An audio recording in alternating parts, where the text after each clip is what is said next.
If you're the type of person, like I used to be, that always puts other people first, just keep in mind that you're sending the message to them that you always come second.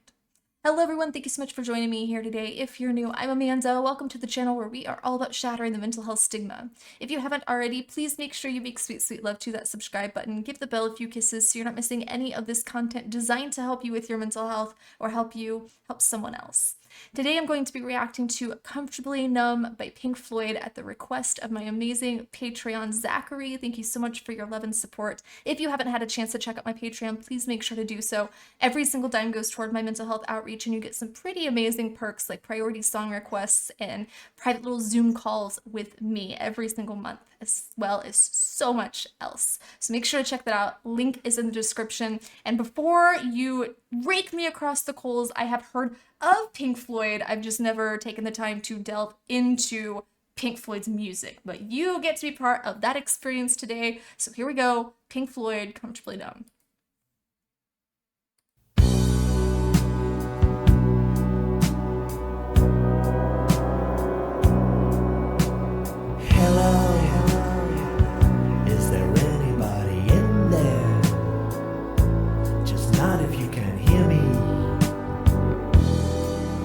Is there anyone home? Come on now. I hear you're feeling down.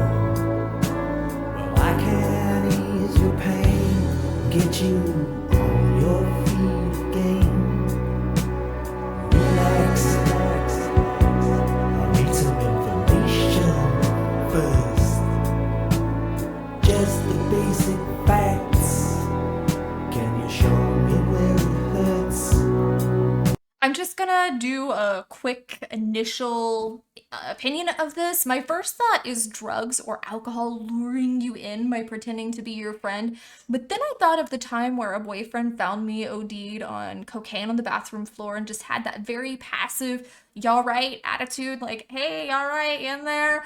And swore that it would be all better if I just listened to him, that he could ease my pain if I just talked to him and just listened, which are two things that I very much did. But the repeating hello there, come on, kind of makes me think of that time where you're wavering between your drug-induced delirium and reality. That's kind of the vibe I got from that.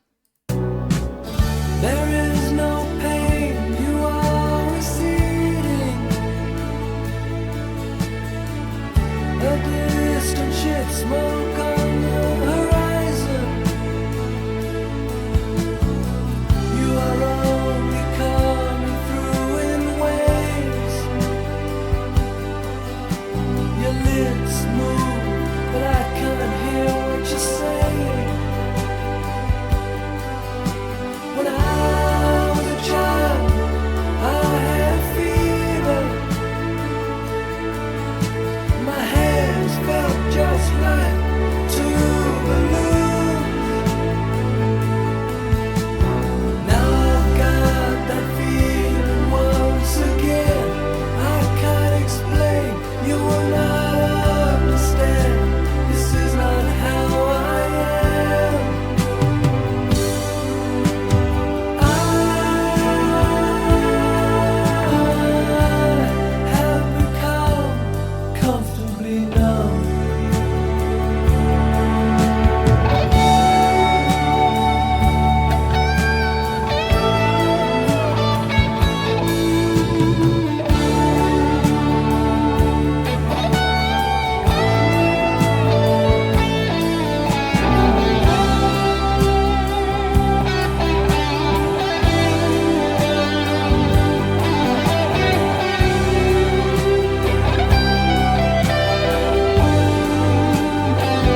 good grief. So there's so much to unpack here. When he's talking about having a fever as a child and going back to that, that kind of makes me think of when you run a fever, you become kind of delirious and you become dissociated and you don't feel like you're yourself, which could be true whether you're on some kind of substance or whether you're in a state of depression. You can have that same sort of mindset. And he's talking to this other person like, I could tell you, but you wouldn't understand. So there's this disconnect. People assume that addiction and depression hurts, and it can, sure, but sometimes it can also be nothing at all. It can be comfortably numb, where you become complacent instead of hurting. It just becomes a state of numbness and complacency. You can feel nothing, whether from a substance or whether your brain just shuts down from sheer overload of circumstances or of emotion. But the distant ship that he was referring to shows to me that's symbolic of that feeling of disconnect with others, which it was talking about with you wouldn't understand. I could tell you, but you wouldn't understand. As for the second part of this, it sounds like someone is enabling this addiction, enabling this by saying that what was it? That they can keep the show going, I think is what it said, that they could keep the show going. Now, whether this implies a concert or it's just implying life, like the show must go on, it's indicative that there's this flippancy for, hey, take some drugs, suck it up. You have things to do, you have obligations, you have responsibilities. So there's just this flippancy about their well-being to just, hey, figure it out, deal with it, suck it up, whether by drugs or otherwise. That's what I took from that second part. There is no pain, you are receding. A distant ship, smoke on the horizon. You are only coming through in waves. Your lips move, but I can't hear what you say. When I was a child, I caught a fleeting glimpse out of the corner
it just fades out.